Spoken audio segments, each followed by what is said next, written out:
सूबे के मुखिया योगी आदित्यनाथ कहते हैं कि हमने लाखों की संख्या में यूपी में युवाओं को नौकरियां दी है। पहले चाचा भतीजे में वसूली की होड़ लगी रहती थी।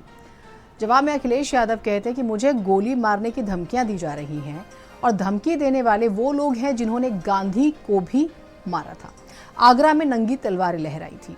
ये लोग बाबा साहेब के संविधान से नफरत करते हैं। कुल मिलाकर मौका कोई हो, दोनों नेता लड़ने भिड़ने से बाज नहीं आते। चाचा भतीजे में प्रतिस्पर्धा होती थी, कौन कितना वसूली करे। गोली मारने का भारतीय जनता पार्टी का पुराना षड्यंत्र रहा है। यूपी की सियासत में इन दिनों वसूली को लेकर जबरदस्त चर्चा हो रही है। चर्चा बनती भी है क्योंकि इसका जिक्र सूबे के मुखिया योगी आदित्यनाथ ने किया। उन्होंने आरोप लगाया सीधा सीधा यादव परिवार पर।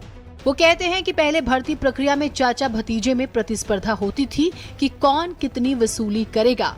आज सारे काम पारदर्शी तरीके से चल रहे हैं। जवाब अखिलेश यादव ने भी दिया।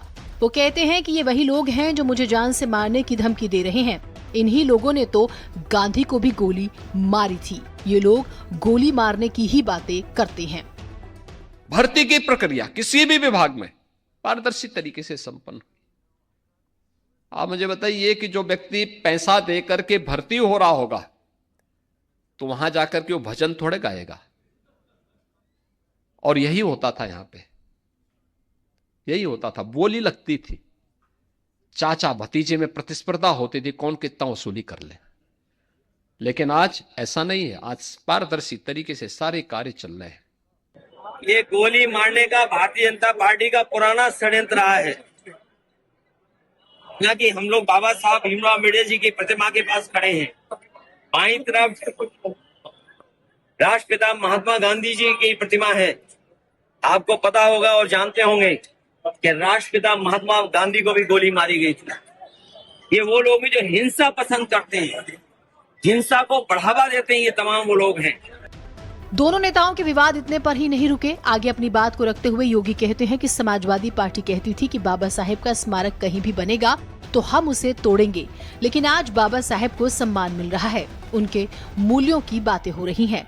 आदर्शों के प्रति पूरा भारत आभार प्रकट करता है। जवाब में अखिलेश यादव कहते हैं, बाबा साहेब पर बड़ी बड़ी बातें करने वाले ये वही लोग हैं जो आगरा में तलवारें लहरा रहे थे, एक दलित नेता को मारने निकले थे, रोज धमकियां देते हैं। ये सरकार दलित और संविधान विरोधी है।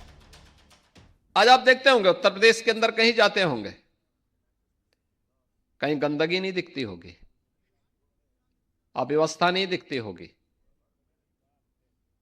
अराजकता नहीं दिखती होगी, दंगा नहीं दिखता होगा, अनावश्यक शोरगुल नहीं दिखता होगा।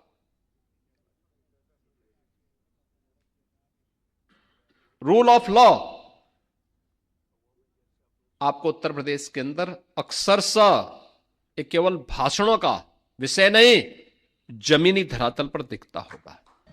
ये जो संविधान बदलने निकले थे, ये यही इसी तरह का काम कराएंगे जो अभी कुछ दिन पहले हम लोगों ने देखा है कि नंगी तलवारें चलेंगी, लाठी लेकर के निकलेंगे।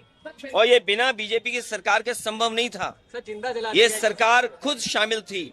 और जो प्रयागराज की घटना सुनने में आई है कि एक दलित परिवार के सदस्य के साथ जो घटना हुई, एक मामूली इसी बात को लेकर के वो अपना कुछ उससे बातचीत करना चाहता था, कुछ चीजों को लेकर के। वो कौन लोग हैं जिन्होंने जिंदा जलाया? वो भारतीय जनता पार्टी के लोग हैं। वो कौन लोग हैं जो लाठी लेकर के घूम रहे हैं, बंदूक लेकर के घूम रहे हैं? वो भारतीय जनता पार्टी के लोग हैं। ये भारतीय जनता पार्टी के लोग डराना चाहते हैं। बेशक मौका बाबा साहेब को याद करने का था, लेकिन दोनों नेताओं ने एक दूसरे को दलित, संविधान, युवा विरोधी करार दिया। वैसे हम तो कहते हैं कि जनता खुद तय करे कि उसे किसकी बात में कितनी सच्चाई दिखती है। ब्यूरो रिपोर्ट, भारत समाचार। और अब बात करेंगे